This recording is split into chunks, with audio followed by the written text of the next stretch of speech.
അനവധിയായ വ്യസനങ്ങൾ പേർന്ന മനുഷ്യർ ഇന്ന് കുരിശെന്ന് പറയുന്ന ഒരു തടിക്കഷ്ണത്തിൻ്റെ ഓർമ്മ തങ്ങളുടെ വ്യസനങ്ങളുടെ ഉറവിടങ്ങളിലേക്ക് ഇടുകയാണ്. ഇന്ന് അകന്നു നിന്നുകൊണ്ട് അടുത്ത് നിന്നുകൊണ്ടോ നിങ്ങൾ കുരിശിനെ ചെമ്പിക്കുമ്പോൾ എന്തൊക്കെ കാര്യങ്ങളാണ് നമ്മുടെ പ്രാണനിലേക്ക് പ്രവേശിക്കേണ്ടത്. നെറ്റിത്തടത്തിൽ കുരിശുമുദ്ര പതിയുമ്പോൾ പുതിയ നിയമത്തിലെ ഈ കുഞ്ഞാടിൻ്റെ രക്തത്തിൻ്റെ സൂചനയായി. എന്നിട്ടോ മരണം ഓടിപ്പോവുകയാണ്.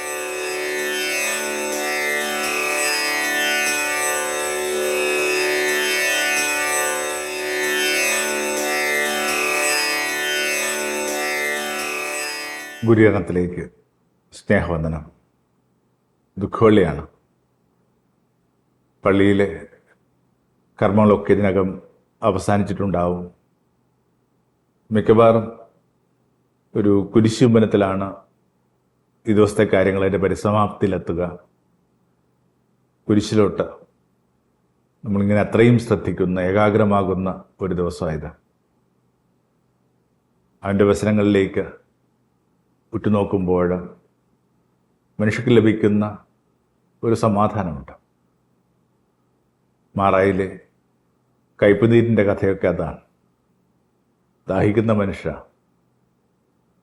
ഒടുവിൽ ഒരു ഉറവ കണ്ടെത്തുന്നു. കൊതിയോടുകൂടി അതിലേക്ക് ഓടിച്ചെല്ലുമ്പോൾ കുടിച്ചത് അതേപോലെ തുപ്പിക്കളഞ്ഞിട്ട് അവർ നിലവിളിക്കുകയാണ്, കയ്പുറവയാണ്, വെള്ളം കഴിക്കുന്നു. നീ എന്തിനാണ് ഈ കയ്പിക്കുന്ന ഉറവുകളിലേക്ക് ഞങ്ങളെ കൂട്ടിക്കൊണ്ടുവന്നത്? മോശയ്ക്ക് കിട്ടുന്ന വെളിപാടിതാണ്. തൊട്ടടുത്തൊരു മരമുണ്ട്, അതിനകത്തുനിന്ന് ഒരു ചില്ല് അടർത്തി ഈ വെള്ളത്തിൻ്റെ സ്ട്രോസിലേക്ക് ഇടുക. അയാളത് ചെയ്യുമ്പോൾ മാറായിലെ കയ്പ് നീര് മധുരമുള്ളതായിട്ട് മാറി എന്നൊക്കെ പറയുന്ന ഒരു പാഠഭാഗം. അനവധിയായ വ്യസനങ്ങൾ പേർന്ന മനുഷ്യർ ഇന്ന് കുരിശെന്ന് പറയുന്ന ഒരു തടിക്കഷ്ണത്തിൻ്റെ ഓർമ്മ തങ്ങളുടെ വ്യസനങ്ങളുടെ ഉറവിടങ്ങളിലേക്ക് ഇടുകയാണ്. ജീവിതത്തെ കുറേ കൂടി സമയത്തോടുകൂടിയും മധുരമായിട്ട് കാണാനുമൊക്കെ നിങ്ങളെ സഹായിച്ചു തരിക്കും.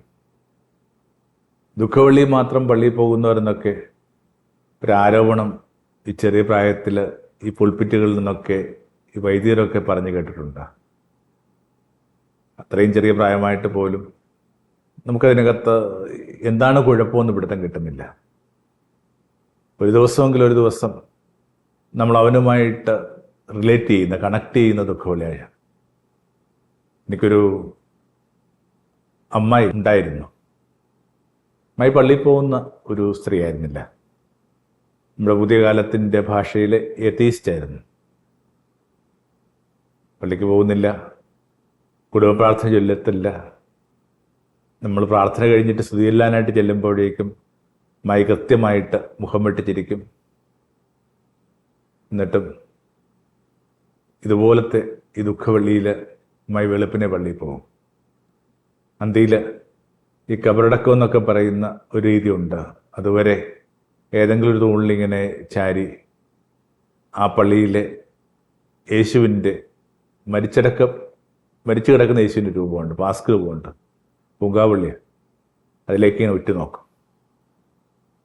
അന്നാണ് അവർക്കും യേശുവിനിടയിൽ എന്തോ ചില കാര്യങ്ങളിലെ പാലമുണ്ടാവുന്നത്, ദ ബ്രിഡ്ജ്.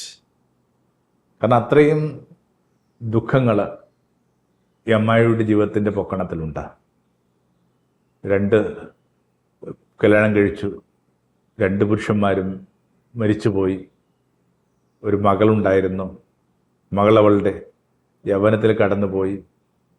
അമ്മായിക്ക് ദൈവത്തോട് കലഹിക്കാനായിട്ട് ഈ ജോബിൻ്റെ പുസ്തകത്തിലൊക്കെ പറയുന്ന കണക്ക് കാരണങ്ങളുണ്ട്. എന്നിട്ടും ആ ഒരു ദിവസത്തിൽ ദുഃഖവെള്ളിയിൽ അമ്മായി യേശു ഏറ്റവും വലിയ സമാധാനമാകുന്നു. കുരിശിലേക്ക് ഉറ്റുനോക്കുമ്പോൾ, കുരിശിനെ ചുംബിക്കുമ്പോഴൊക്കെ പേരറിയാനാവാത്ത ഒരു സമാധാനം, പേരറിയാവാത്ത ഒരു ഊർജം എല്ലാവരുടെയും ജീവിതത്തിലേക്ക് പ്രവേശിക്കുന്നുണ്ടെന്നാണ് ഞാൻ വിചാരിക്കുന്നത്. വായിച്ചിട്ടുള്ള നിക്കോസ് കസ്തനാക്കിസിൻ്റെ ആത്മകഥ റിപ്പോർട്ട് ക്വിക്കോ എന്നാണ് അതിൻ്റെ പേര്. ദേശത്ത് സ്വാതന്ത്ര്യത്തിന് വേണ്ടിയുള്ള സംഘർഷങ്ങൾ നടക്കുന്നുണ്ട്. അതിൽ നിരന്തരം മനുഷ്യർ കൊല്ലപ്പെട്ടുകൊണ്ടിരുന്നു. ഒരു ദിവസം ഈ ചെറിയ കുട്ടിയോട് അവനെ എടുത്തുകൊണ്ട് ഇങ്ങനെ അടുത്തുള്ള ഗ്രാമത്തിൽ, ഈ നഗരത്തിൻ്റെ ചത്തുരത്തിൽ സ്ക്വയറിലേക്ക് കൊണ്ടുപോവുക. അവിടെ ഇങ്ങനെ കൊല ചെയ്യപ്പെട്ട ഒരു പോരാളിയുടെ മൃതശരീരം ആദരവിന് വേണ്ടി വെച്ചിട്ടുണ്ട്. അതിന് മുമ്പിൽ മകനെ നിർത്തിയിട്ട് അച്ഛൻ മകനോട് പറഞ്ഞു, അയാളുടെ കാൽപാദങ്ങളെ ചുംബിക്കുക. നമുക്ക് വേണ്ടി ജീവിക്കുകയും കടന്നു പോവുകയും ചെയ്ത ഒരാളാണ് അയാൾ. കുഞ്ഞ് കസൻസാക്കിസ് ഇയാളുടെ പാദങ്ങളെ ചുംബിക്കുമ്പോൾ തനിക്ക് ഒരു കാലത്തും പിടുത്തം കിട്ടാത്ത രീതിയിൽ വലിയൊരു ഊർജത്തിൻ്റെ പാത്രമായിട്ട് താൻ മാറിയെന്നൊക്കെ അയാളിങ്ങനെ ഓർമ്മിച്ചെടുക്കുന്നുണ്ട്. ഇന്ന് അകന്നു നിന്നുകൊണ്ട് അടുത്ത് നിന്നുകൊണ്ടോ നിങ്ങൾ കുരിശിനെ ചുംബിക്കുമ്പോൾ എന്തൊക്കെ കാര്യങ്ങളാണ് നമ്മുടെ പ്രാണനിലേക്ക് പ്രവേശിക്കേണ്ടത്. അനവധിയായ വിചാരങ്ങളിൽ നമ്മളിങ്ങനെ ഉലഞ്ഞു പോവുകയോ കുതിർന്നു പോവുകയോ ഒക്കെ ചെയ്യുന്നിരിക്കാം. ഇതിനകത്തുനിന്ന് ഒരേ ഒരു കാര്യം മാത്രം ഒന്ന് ഓർമ്മിച്ച് നമുക്ക് ഒന്നുകൂടി ആ കുരിശിൻ്റെ പാദങ്ങളെ നമസ്കരിച്ച് ഇന്നത്തെ ഒരു സായന്തന വിചാരം അവസാനിപ്പിക്കാമെന്നാണ് കരുതുക. അതിങ്ങനെ യേശുവിന് വേണ്ടി മുഴങ്ങുന്ന ഒരു വാക്കുണ്ട്, ഇങ്ങനെ ദൈവത്തിൻ്റെ കുഞ്ഞാട്. ഞാൻ ഓർക്കുന്നു, പരിചയപ്പെട്ട ആദ്യത്തെ ഒരു ലാറ്റിൻ പദം അതാണ്, ഇങ്ങനെ ആന്യൂസ് ദേയി. ആ വാക്കിൻ്റെ അർത്ഥം ദൈവത്തിൻ്റെ കുഞ്ഞാടെന്നുള്ള ലാറ്റിൻ ക്രമമൊക്കെ ഇങ്ങനെ ഫോളോ ചെയ്യുന്ന ഒരിടത്തിൽ നിന്നാണ് വരുന്നത്. അന്നത്തെ ആ കുർബാനയ്ക്ക് വേണ്ടി ഉപയോഗിക്കുന്ന ആ ടെക്സ്റ്റ് എന്ന് വെച്ചാൽ പള്ളിയിൽ ഡിസ്ട്രിബ്യൂട്ട് ചെയ്യുന്ന ആ ടെക്സ്റ്റിൽ ഇങ്ങനെ ഒരു 3 വരി ഗാനമുണ്ട്. ലോകത്തിൻ്റെ പാപങ്ങൾ നീക്കുന്ന ആവർത്തിച്ച് വരുന്ന ഒരു 3 വരി വരുന്ന ഒരു ഗാനമോ പ്രാർത്ഥനയുണ്ട്. അതിൻ്റെ സബ് ടൈറ്റിലായിട്ടാണ് ആ വാക്ക് വരുന്നത്, ആന്യൂസ് ദേയി, ദൈവത്തിൻ്റെ കുഞ്ഞാട്. മലയാളത്തിലെ നല്ലൊരു നോവലുകളൊന്നിൻ്റെ പേരും ഈ ആന്യൂസ് ദേയി ആണെന്ന് ഓർക്കുന്നു. അത് ഇങ്ങനെ ജ്യേഷ്ഠ സഹോദരനായ ഒരു വ്യക്തിയാണ് അതെഴുതിയിരിക്കുന്നത്. പ്രീസ്റ്റിനോടൊക്കെ വലിയ അനുഭാവപൂർവ്വം ഒരു വായന നടത്തിയ പുസ്തകമായത്. ഇങ്ങനെ ബലിയർപ്പിക്കുന്ന മനുഷ്യരിൽ നിന്ന് ബലിവസ്തുവിലേക്കൊക്കെ അയാൾ സഞ്ചരിക്കേണ്ട ദൂരത്തെക്കുറിച്ച് ആ ഒരു കുഞ്ഞു പുസ്തകം വല്ലാതെ പറയുന്നുണ്ട്, എങ്കിൽ പറയാതെ പറയുന്നുണ്ട്. അപ്പോൾ പരിചയമുള്ള വാക്കാണ് നമ്മുടെ മെഡിറ്റേഷൻ, ആന്യൂസ് ദേയി, ദൈവത്തിൻ്റെ കുഞ്ഞാട്. ആ ഒരു വാക്ക് ഒരുപക്ഷെ വേദപുസ്തകത്തിൽ അവന് വേണ്ടി കരുതി വച്ചിരിക്കുന്ന ഏറ്റവും നല്ല കോംപ്ലിമെൻ്റാണ്, അല്ലെങ്കിൽ ഏറ്റവും നല്ല സൂചനയാണ്. ഒരുപക്ഷെ അവനിലേക്ക് പ്രവേശിക്കാൻ വേണ്ടി നമുക്ക് നൽകപ്പെട്ടുള്ള താക്കോൽ വേർഡാണ്, കീ വേർഡാണ് ദൈവത്തിൻ്റെ കുഞ്ഞാടാണ്. വിശേഷിച്ചും ഒരു ദുഃഖവെള്ളി ആ പദത്തെ ഓർക്കാതെയോ ആ പദത്തിൽ ഇങ്ങനെ കുതിർന്നു പോകാതെയോ നമുക്ക് ഈ 24 മണിക്കൂർ മുമ്പോട്ട് പോകാന്നുള്ളത് എളുപ്പമല്ല. യോഹന്നാനാണ് ആ പദം യേശുവിന് വേണ്ടി കരുതി വെക്കുന്നത്. മനുഷ്യരിങ്ങനെ സ്നാനം സ്വീകരിക്കാനായിട്ട് എത്തുകയായിരുന്നു. സ്നാനം സ്വീകരിക്കാനായിട്ട് ഊഴങ്കാർ നിൽക്കുന്ന അനവധിയായ മനുഷ്യരുടെ ഇടയിൽ വ്യത്യാസമുള്ള ഒരാളെ, പ്രകാശമുള്ള ഒരാളെ യോഹന്നാൻ തിരിച്ചറിയുകയാണ്. അപ്പം അവനെ കാണിച്ചുകൊണ്ട് അയാൾ പറഞ്ഞു, ഇതാണ് ദൈവത്തിൻ്റെ കുഞ്ഞാട്. ആ ഒരു പദം മതി യേശുവിൻ്റെ മുമ്പോട്ടുള്ള ജീവിതത്തെ നിർവചിക്കാനായിട്ട്, യേശുവിൻ്റെ കർമ്മമേഖല അടയാളപ്പെടുത്താനായിട്ട്. കാരണം അത്രയും വേദപുസ്തകത്തിൽ അനവധി ധ്വനികളോടുകൂടി ഉപയോഗിക്കപ്പെട്ടൊരു പദമായിരുന്നു ഈ ദൈവത്തിൻ്റെ കുഞ്ഞാട്. ഇതുമാത്രം കാര്യങ്ങളായിരിക്കണം അപ്പോൾ അവരുടെ ബോധത്തിലേക്ക് പ്രവേശിച്ചത്. ഇന്നിങ്ങനെ സ്വാഭാവികമായിട്ടും അബ്രഹാത്തിൻ്റെ ബലിയുടെ ഒരു ഓർമ്മ കിടപ്പുണ്ട്. ബലിവസ്തുവായിട്ട് ആദ്യം മകനെ തന്നെയാണ് നിശ്ചയിക്കുന്നത്. ഒരുപക്ഷെ എൻ്റെ ഒരു കൾച്ചറൽ കോണ്ടെക്സ്റ്റ് പഠിച്ചെടുക്കുമ്പോൾ നമുക്ക് മനസ്സിലാവുന്നത്, മനുഷ്യ ചരിത്രത്തിലെ നരബലി എന്ന് പറഞ്ഞ ചില കാര്യങ്ങൾ ഈ ഗോത്രങ്ങൾക്കിടയിലോ ഒക്കെ നടന്നുകൊണ്ടിരുന്നൊരു കാലത്തിലായിരുന്നു ആ ഒരു പാഠഭാഗം വരുന്നത്. ഭൂമി അത്ര ഭേദപ്പെട്ട ഒരിടമൊന്നും അല്ലായിരുന്നു. അത് ചിലപ്പോൾ ഇപ്പോൾ പോലും അങ്ങനെയല്ലെന്നൊക്കെ നമുക്ക് തോന്നാറുണ്ട്. അപ്പോൾ എന്തോ ആവട്ടെ, നമ്മൾ ചരിത്രത്തിലേക്ക് തിരിഞ്ഞു നോക്കുന്നത് കൈപ്പുള്ളവരാകാൻ വേണ്ടിയല്ല, ചില കാര്യങ്ങൾ മുമ്പോട്ട് കൊണ്ടുപോകാനും ചില കാര്യങ്ങൾ ആവർത്തിക്കാതിരിക്കാനും വേണ്ടിയൊക്കെയാണ്. അപ്പോൾ എന്തുമാവട്ടെ, ഈ ആരാധനയുടെ ഒരു ചരിത്രം പഠിക്കുമ്പോൾ അതിന് ഏതെങ്കിലും ഒരു ഘട്ടത്തിൽ വെച്ചിട്ട് നരബലിയോ അതിന് സദൃശ്യമായ എന്തെങ്കിലുമൊക്കെ നമ്മൾക്ക് ഭൂതകാലത്തിൽ നിന്ന് അഭിമുഖിച്ചേ പറ്റും. അപ്പോൾ അതുകൊണ്ടായിരിക്കും അത് വളരെ നോർമലായിട്ടായിരിക്കും ചിലപ്പോൾ അനുഭവപ്പെടുന്നത്. ഇങ്ങനെ അബ്രഹാം ഇസാക്കിനെ ബലിയാനായിട്ട് പോയി ഏറ്റവും പ്രിയപ്പെട്ടതിനെ ബലി കൊടുക്കുക എന്ന് പറയുന്നതാണ് അതിൻ്റെ സൂചന. ബലി എന്ന് പറഞ്ഞ വാക്ക് തന്നെ ഏറ്റവും പ്രിയപ്പെട്ട കൊടുക്കുക എന്നുള്ളതാണ്. നമുക്ക് അനവധിയായിട്ടുള്ള കാര്യങ്ങൾക്കോ ആവർത്തനമുള്ള കാര്യങ്ങൾക്കകത്തുനിന്നോ എന്തെങ്കിലും ഒരു അളവ് കൊടുക്കുന്നതിന് വിളിക്കേണ്ട വാക്കല്ല ബലി. അപ്പോൾ ബലി അതിൻ്റെ അർത്ഥത്തിൽ ഏറ്റവും പ്രിയപ്പെട്ട കൊടുക്കുക എന്നുള്ളത്. അപ്പോൾ സ്വാഭാവികമായിട്ട് അയാളുടെ ഏറ്റവും വലിയ ബലി എന്ന് പറയുന്നത് ഇങ്ങനെ മകനെ കൊടുക്കുക എന്നുള്ളതാണ്. എന്നിട്ടും ആരാണ് ഈ ബലിമൃഗമെന്ന് അപ്പം മകന് പറഞ്ഞു കൊടുക്കുന്നില്ല. വിറകുണ്ട്, തീയുണ്ട്, അപ്പം ആരാണ് ഈ ബലിമൃഗം? ഇതായാലും ഉടനീളം ഈ മകൻ ചോദിക്കുന്നുണ്ട്, യാത്രയിൽ കുന്നുമുകളിലേക്കുള്ള യാത്രയിൽ ചോദിക്കുന്നുണ്ട്. അപ്പം പറയുന്നുണ്ട്, അത് നിനക്ക് വെളിപ്പെട്ട് കിട്ടും, അല്ലെങ്കിൽ നമുക്കത് വെളിപ്പെട്ട് കിട്ടും. ഒടുവിൽ കുന്നുമുകളിലെത്തുമ്പോഴാണ് മകന് പിടുത്തം കിട്ടുന്നത് താൻ തന്നെയായിരുന്നു ബലിവസ്തു. ആളതിനോട് കലഹിക്കുന്നതായിട്ടോ തർക്കിക്കുന്നതായിട്ടോ നമ്മൾ വായിച്ച് കേൾക്കുന്നില്ല. എന്നിട്ടോ ആ ബലിക്ക് വേണ്ടിയുള്ള ഒരുക്കങ്ങൾ പൂർത്തിയാക്കി കഴിയുമ്പോൾ തൻ്റെ കൈവശമുള്ള ഒരു ആയുധം കൊണ്ട് ഈ കുഞ്ഞിൻ്റെ മകൻ്റെ ജീവിതത്തെ അപ്പനെടുക്കാനായുമ്പോൾ ദൈവദൂതൻ പ്രത്യക്ഷപ്പെട്ടു. എന്നിട്ട് പറഞ്ഞു, അബ്രഹാമേ, ഇങ്ങനെ മകനല്ല ബലിയർപ്പിക്കേണ്ടത്, നിനക്ക് വേണ്ടി ബലിയർപ്പിക്കാൻ വേണ്ടി ഞാൻ ആട്ടിൻകുട്ടിയെ കണ്ടെത്തിയിട്ടുണ്ട്. എന്നിട്ട് മുള്ളിൽ കുരുങ്ങി കിടക്കുന്ന ഒരു ആട്ടിൻകുട്ടിയെ കാണിച്ചു കൊടുക്കുന്നു. അപ്പം അത് വലിയ സമാധാനം. മകന് പകരമായിട്ട് ഇങ്ങനെ ആട്ടിൻകുട്ടിയെ കിട്ടുക, ഒരപ്പൻ്റെ വ്യഥ കണ്ടിട്ട് അയാൾക്ക് കിട്ടുന്ന പരിഹാരം എന്ന നിലയിൽ ലളിതമായിട്ട് പോലും അതിനെ കണ്ടെത്താവുന്നതാണ്. എന്നാലോ സുവിശേഷം എന്താ പറയാൻ ശ്രമിക്കുന്നത്? സുവിശേഷം പറയാൻ ശ്രമിക്കുന്നത് ഒരു അപ്പൻ്റെ നിലവിളി കേട്ടിട്ട് മകന് പകരമായിട്ട് ഒരു ആട്ടിൻകുട്ടിയെ കരുതി വെക്കാനായിട്ട് താല്പര്യം കാണിച്ച ധൈര്യപ്പെട്ട ദൈവം തൻ്റെ മകന് പകരമായിട്ട് ഒരു ആട്ടിൻകുട്ടിയെ കണ്ടെത്തിയിട്ടില്ല എന്നുള്ളതാണ് പുതിയ നിയമം. പകരം ഒരാളുമില്ല, മറ്റാരുമില്ല. അപ്പോൾ ഒന്ന്, അത് ഇങ്ങനൊരു പശ്ചാത്തലം കിടപ്പുണ്ട്. രണ്ട്, ഇങ്ങനെ പഴയ നിയമത്തിൽ തന്നെ ഉള്ള ഏശയ്യായുടെ പ്രവചനത്തിലെ ഈ ബലിക്ക് വേണ്ടി കൊണ്ടുപോകുന്ന കുഞ്ഞാടെന്ന് പറയുന്നൊരു പ്രതീകം വളരെയേറെ ഈ പറഞ്ഞ ദുഃഖവള്ളിയുമായിട്ട് ചേർന്ന് നിൽക്കുകയാണ്. ബലിക്ക് വേണ്ടി കൊണ്ടുപോയ കുഞ്ഞാട് കൊതറിയിട്ടില്ല. ബലിക്ക് വേണ്ടി കൊണ്ടുപോകുന്ന, ഇറച്ചിമുട്ടിലേക്ക് കൊണ്ടുപോകുന്ന ഏതെങ്കിലും ഒരു കുതറാത്തതായിട്ട് നിങ്ങൾ എവിടെങ്കിലും ആരുടെയെങ്കിലും ജീവിതത്തിൽ അനുഭവത്തിൽ കണ്ടിട്ടുണ്ടോ? എല്ലാ മൃഗങ്ങളും ഈ ഇറച്ചിമുട്ടിലേക്ക് പോകുമ്പോഴേക്കും ഇങ്ങനെ തീർച്ചയായിട്ടും റെസിസ്റ്റ് ചെയ്തേ പറ്റും. എന്നിട്ടും അവന് വേണ്ടി വേദപുസ്തകം കരുതി വെക്കുന്ന വാക്കാണ്, ബലിക്ക് വേണ്ടി കൊണ്ടുപോയ കുഞ്ഞാട് കുതറിയില്ല. കുറേ കൂടി അവനവനിൽ ഏൽപ്പിക്കപ്പെടുന്ന ചില സഹനകാണ്ഡങ്ങളെ സമചിത്തത്തോട് കാണാനായിട്ട് ഈ ദുഃഖവെള്ളിയാഴ്ച ഒന്ന് പ്രാർത്ഥിച്ചാൽ നല്ലതായിരിക്കും. കുതറാത്ത ഒരു സഹനമുണ്ട്. കുരിശിൻ്റെ വഴിയിലൊക്കെ നമ്മളത് വായിച്ച് കേൾക്കുന്നുണ്ട്. യേശു പറഞ്ഞു, എനിക്കൊരു സ്നാനം സ്വീകരിക്കാനുണ്ട്. എന്നിട്ട് ആ സ്നാനമാണ് താൻ കടന്നു പോകുന്ന സഹനം എന്നാണ് പറയുന്നത്. ഭാരതീയ രീതിയിൽ വേദത്തിൻ്റെയും വേദാന്തത്തിൻ്റെയും ഒക്കെ ഇങ്ങനെ എത്തിമോളജ് ഒന്ന് തന്നെയാണ്.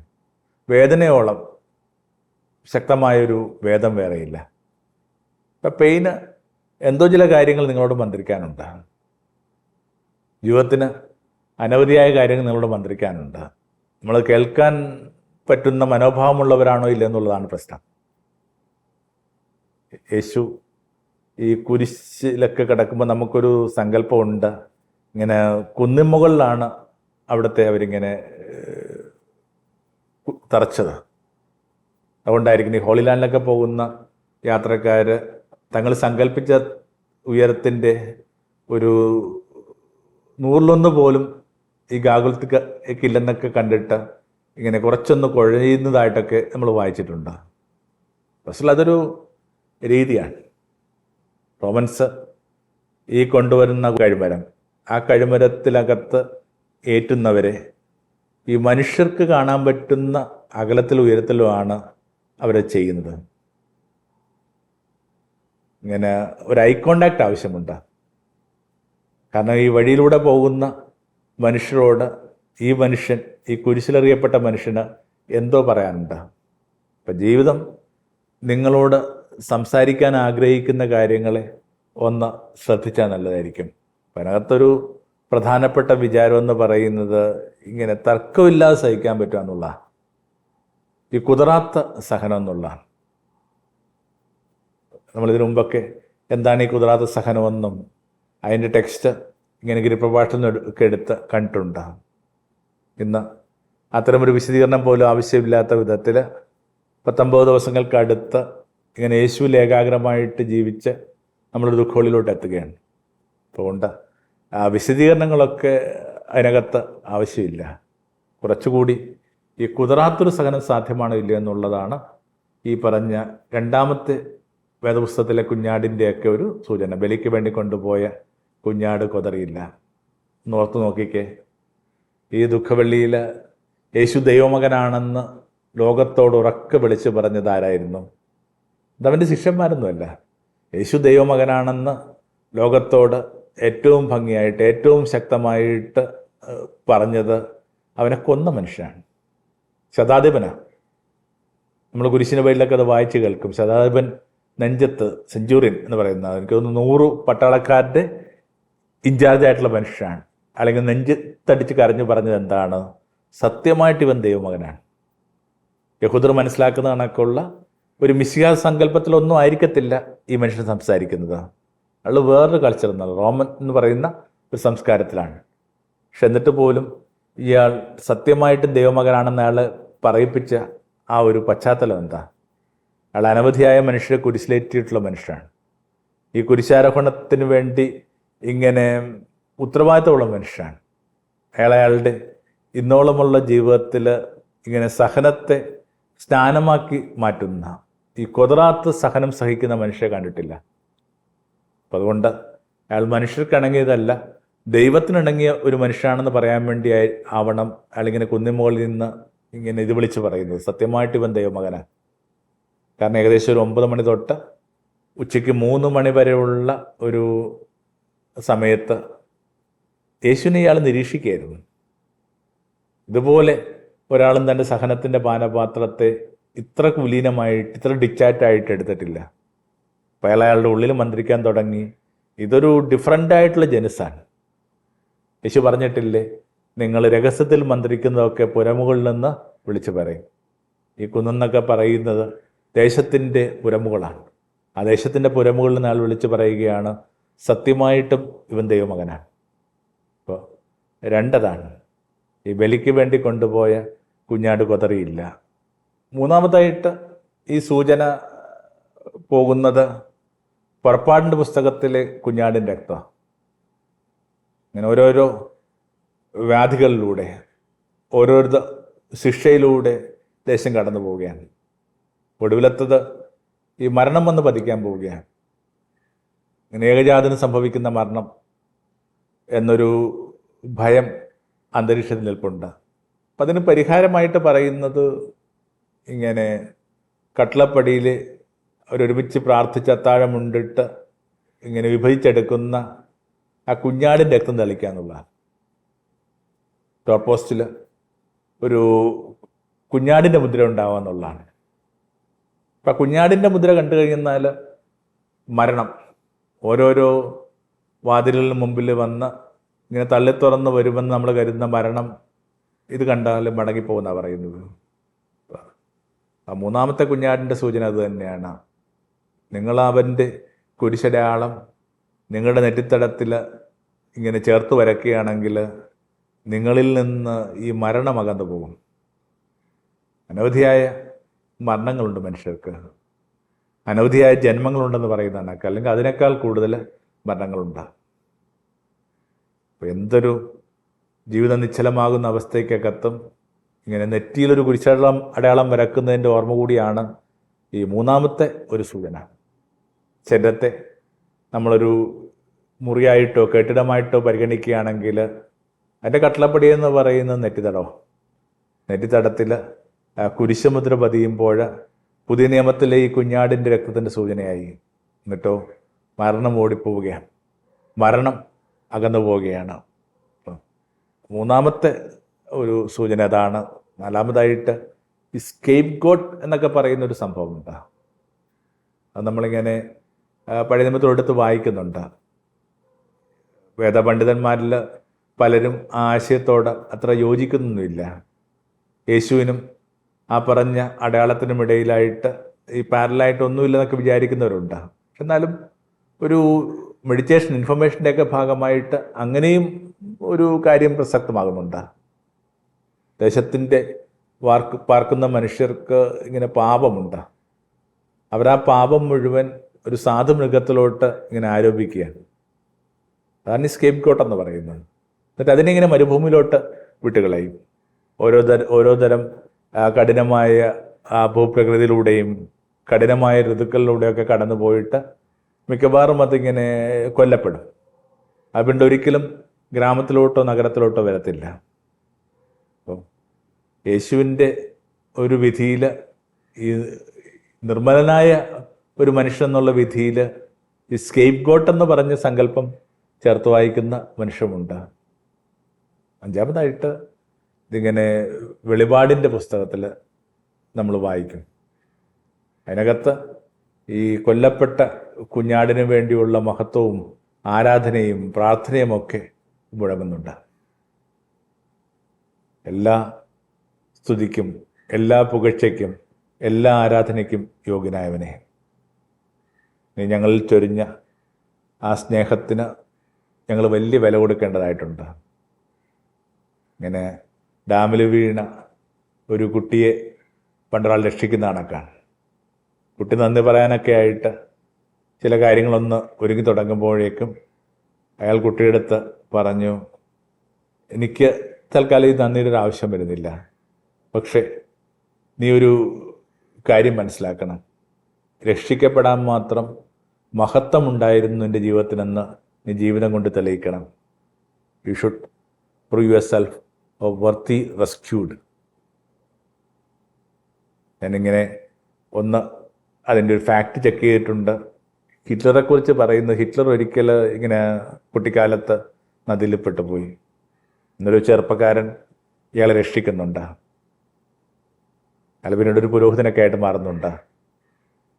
പക്ഷെ പ്രശ്നം, ഈ രക്ഷിക്കപ്പെട്ട കുട്ടി തൻ്റെ ജീവന് കിട്ടിയ ആ മൂല്യം തൻ്റെ കാലത്തുള്ള മനുഷ്യരുടെ ജീവിതത്തിന് കൊടുത്തിട്ടില്ല. അതൊരു പക്ഷേ ചരിത്രത്തിൽ അത്രയും പേര് ജീവൻ ഹനിച്ച ഒരാളായിട്ടാണ് ഓർമ്മിക്കപ്പെടുന്നത്. ഹിറ്റ്ലറെ വിധിക്കാനോ അതിനു മീതെ നമ്മുടെ ചില അപ്രഹെൻഷൻസ് പറയാനോ വേണ്ടിയല്ല. നമ്മളൊക്കെ നിൽക്കുന്നത് ഈ പൊസിഷനിലാണ്. വലിയ പുഴയിൽ നിന്ന്, വലിയ ജലപ്രവാഹങ്ങളിൽ നിന്ന് ആശ്വാസം കിട്ടിയ, മുക്തി കിട്ടിയ മനുഷ്യരാണ് നമ്മൾ. നമുക്ക് തീർച്ചയായിട്ടും ഒരു ഉത്തരവാദിത്തമുണ്ട്. കുരിശിൻ്റെ വിലയോളം പ്രഷ്യസ് ആയിട്ടുള്ള ഉത്തരവാദിത്തം. അത് ഇങ്ങനെ കുലീന ജീവിതത്തിലേക്കുള്ള ക്ഷണമാണ്. കുറേ കൂടി വർത്തി ഓഫ് റെസ്ക്യൂഡ് എന്ന് പറയുന്ന അനുഭവത്തിൽ, രക്ഷിക്കപ്പെടാൻ മാത്രം മഹത്വമുണ്ടെന്ന അനുഭവത്തിൽ ജീവിക്കാനായിട്ട് ഈ ദുഃഖവെള്ളി നമ്മളെ സഹായിക്കട്ടെ, പ്രേരിപ്പിക്കട്ടെ. മറ്റന്നാൾ ഉയർപ്പാണ്, എല്ലാത്തിൻ്റെയും വീണ്ടെടുപ്പ്. കണ്ട ചിന്തകളെ ഒന്ന് ക്രോഡീകരിക്കുകയാണ്. പല രീതിയിൽ ഈ ഒരു വെള്ളിയാഴ്ച അവന് വേണ്ടിയുള്ള സങ്കീർത്തനങ്ങൾ മുഴങ്ങുമ്പോൾ, നമ്മൾ അവദാനങ്ങൾ പാടുമ്പോൾ, അതിനകത്ത് ഏറ്റവും ശക്തമായ ബൈബിൾ മെറ്റഫർ എന്ന് പറയുന്നത് ഇത് ദൈവത്തിൻ്റെ കുഞ്ഞാടാണ്. ആഞ്ജൂസ് ദൈ. തമോന്മുഖം ജീവിതം പ്രഭാമയം സന്നിധാനം.